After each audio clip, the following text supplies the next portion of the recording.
nasra daawud ismaaciil hooyada safiya cali guure ayaa ka dhigtay ku-xigeenkeeda howlaha daabulidda hubka fudud ee magaalada dhexdeeda ah sida bambooyinka gacanta iyo bistooladaha.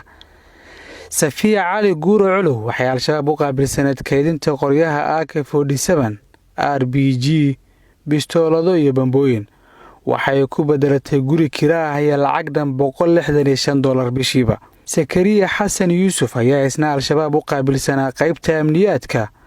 waxa uu qayb ka ahaa dhowr iskuday oo aysan ka dhalan wax khasaaraha sida F1 bam lagu tuuray iskuulka 21 Oktoobar ee degmada Howlwadaag. maxamed ciise sheekh cumar ayaa isna isku soo bedelay dhowr shaqo oo kala ah mid uu dadka deegaanka Kunya Barrow ku caburin jiray isagoo u diiwaan gashan waxa ay ugu yeeraan xisbada. waxa uu sidoo kale qayb ka ahaa koox weerar Malaysia qaado jabhado. muqdisho ayaa loo soo wareejiyay si uu u qabto laba howl oo midna ay tahay jaasuusnimo ama indheendeen midda kalena ay tahay ku tuurista bambooyinka fariisimaha ciidamada booliiska.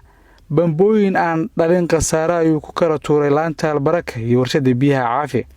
cabduqaadir abuukar xasan waxa uu ahaa isku duwaha kooxdan iyo howlgeliyahooda.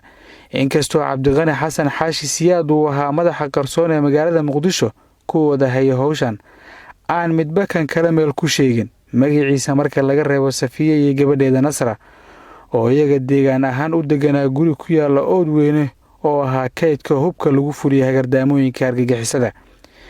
xiriirka kooxdan oo ay dabagal ku haysay hay'adda nabad sugidda iyo sirdoonka qaranka ayaa ugu dambeyn ka soo kala qabtay Yaaqshiid Hodan Daynile iyo ceelasha biyaha November sanadkii tagay. January ayaa lagu soo wareejiyay maxkamadda ciidamada oo xilligaasi u dirtay xabsi ku hayn si loo soo dhameystiray cadeemaha xafiiska xeerlaalinta ciidamada qalabka sida ay u baahnaayeen. February bilowgeeda ayuu xafiiska xeerlaalinta codsaday maxkamadeynta 60 eedeysana waxayna maxkamaddu aqbashay 25 Maaj sanadkan. fadhiyo kala duwan oo ay maxkamaddu u fariisatay waxaa si siman fursad loo siiyay xeerlaalinta ciidamada qalabka sida iyo qareenada u doodayay eedeysanayaasha kaalintooda sharci. ugu horreynba xafiiska xeerlaalinta ayaa soo bandhigay hubkii lagu soo qabtay raggan oo isugu jira AK47 bistoolado bambooyin iyo RPG. muumin xuseen cabdullaahi ku-xigeenka xeerlaaliyaha guud ee ciidamada qalabka sida ayaa u sheegay garsoorayaasha in kooxdan ay sahan u ahaayeen unugyo kale oo argagixisada soo dirsadeen kuwaasi oo markii ay waayeen fursaddii bistoolada ku bedeshay qorshaha kooxdan lagu soo qabtay. wuxuuna maxkamadda ka codsaday in la mariyo ciqaab u dhiganta qodobada ay ku soo eedeeyeen.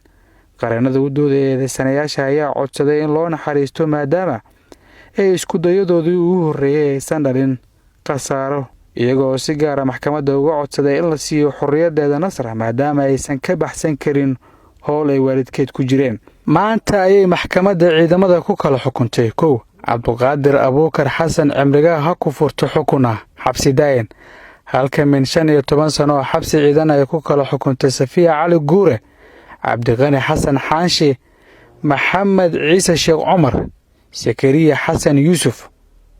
sidoo kale maxkamadda ayaa 3 sano oo xabsi ciidan ah ku riday nasra daawud ismaaciil sida uu sheegay dhinacyada dacwadda gaashaanle sare xasan cali nuur shuute gudoomiyaha maxkamadda darajada koowaad ee ciidamada qalabka sida. cabduqaadir ciise warbaahinta qaranka muqdisho.